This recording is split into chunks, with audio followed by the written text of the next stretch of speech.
Here's some of the notes I made of the Bernanke press conference. First, he managed not to answer most of the questions that he was asked. Now, I don't know if people were allowed to make follow-ups because I didn't hear any follow-up questions, so I'm assuming that they weren't allowed. Otherwise, maybe the people asking the questions didn't even realize that Ben Bernanke didn't answer them, but he didn't. One of the questions he got was on the dollar, about were his policies weakening the dollar? And again, he really obfuscated quite a bit. He said, well, the dollar that's the realm of the Department of Treasury, which it's not, because they don't print the dollars. He does. He sets interest rates, not the Treasury Department. But he then, played lip service to the strong dollar policy, and he said a strong dollar was in the interest of the United States, and he said that he thought that his monetary policy was going to give us a strong dollar because he said that the monetary policy would help grow the economy, and a growing economy would strengthen the dollar. Well, obviously, it's not working. See, what I would have liked to hear him answered is, look, Mr. Bernanke, the dollar is now falling to new lows. It is at a record low against the Swiss franc. It is at a record low against the Australian dollar. It's falling sharply against the Singapore dollar, the Swedish krona, the Norwegian krona. It's at a 3-year low against even the British pound. It's at a 3-year low against the euro. How can you say that your policy is strengthening the dollar? Your policies are obviously weakening the dollar. I mean, what are you going to do about it? But, of course, he didn't even acknowledge the link between his policies and a weak dollar. He actually had the nerve to claim that his policies were strengthening the dollar when, in fact, the dollar was making new lows, in fact, sinking even faster based on his ridiculous statements. He also dodged the question about were his policies of making the oil price rise higher. And again, he said, well, there's not that much the Fed can do about oil prices because we can't produce any oil. Well, yes, they can't produce oil, but they can produce money, and that's what they're doing. And, there's two ways that you can make oil prices go up. One is you can take away supply, and the other is you can add to demand.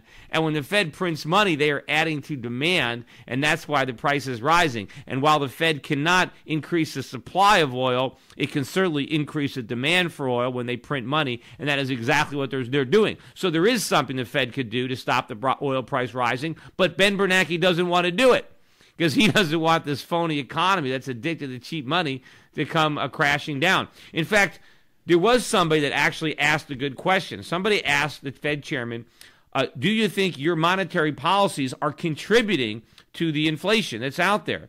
And he didn't deny it. He didn't say yes, of course, but he didn't deny it. He just went off on a tangent about inflation in general and how it's important that the Fed be vigilant and how it's important that they tighten at the right time to prevent inflation from getting out of hand, which, of course, doesn't answer the question that he was asked. And, of course, he didn't answer it because I guess he didn't want to lie, although I don't know why not. He lies about so many other things.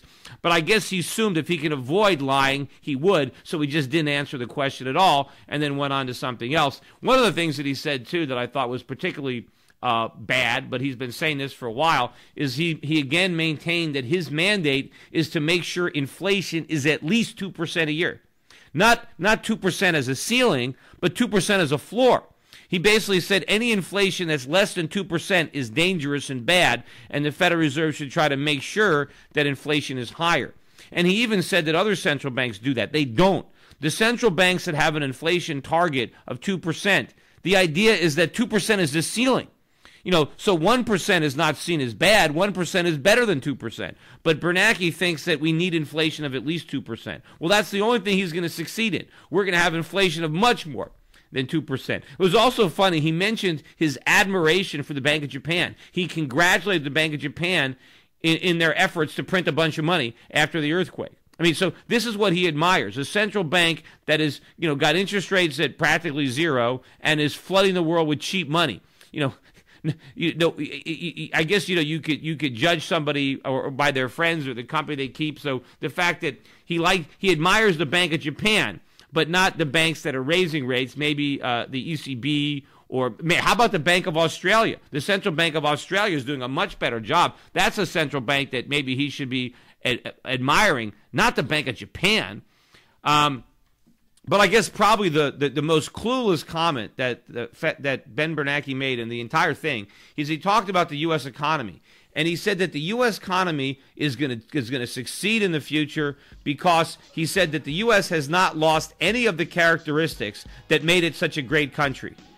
He's wrong. We've lost all of the characteristics that made us a great country. We were a great country because we had limited government, because we had sound money, because we had very low taxes. We hardly had any regulations. We were free market capitalism. Now it's the opposite. We're high tax, cheap money, lots of regulations, central government planning, big government, big subsidies. We're nothing like the America that we used to be, and that's exactly why the economy is collapsing, and because we got people like Ben Bernanke steering the ship of state right up into an iceberg. Anyway, don't go away. My guest is coming up. This is Peter Schiff on SchiffRadio.com, the gold standard in talk radio.